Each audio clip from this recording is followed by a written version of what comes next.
5 kilometre ઉત્તર એટલે 5 kilometre ઉત્તર ગયો, જમણે 3, ખાલી ઘણા તો શું કરે આમ જમણો વાળે પછી આમ 3 કિલોમીટર હાલે, એવા નાટક ન કરતા. હવે હું ગાંડાએ ચડ્યો જાઉં, સમજાણું ને? એવા નાટક ન કરવા, સીધે સીધું 3 કિલોમીટર જમણો અને 3 એમ લેવાનું.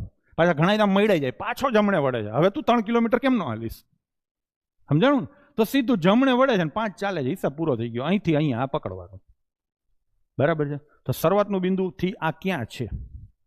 તો કે પૂર્વમાં. કેટલા કિલોમીટર? આ 3 હતા, તો 3 કિલોમીટર પૂર્વમાં. હિસાબ કિતાબ ક્લિયર. એક વ્યક્તિ 5 કિલોમીટર ઉત્તર તરફ ચાલે છે. જ્યારે પણ દિશાંતરનો ક્વેશ્ચન જો લાસ્ટમાં આવી જાઓ, તે શરૂઆતના બિંદુથી ક્યાં છે? તો તમારે એક મસ્ત મજાની મેથડનો યુઝ કરવાનો, NESWN. ચલો, મેં શીખવાડેલી છે આ કોર્સમાં. 5 કિલોમીટર ઉત્તર તરફ જાય, જમણે વળીને 3 કિલોમીટર ચાલે છે, પાછો જમણે વળીને 5 કિલોમીટર ચાલે છે. તો સામસામેની દિશામાં સરખું અંતર કેન્સલ થઈ જાય. તો હવે 3 કિલોમીટર પૂર્વ દિશામાં હશે, તો જવાબ આવી ગયો 3 કિલોમીટર પૂર્વ.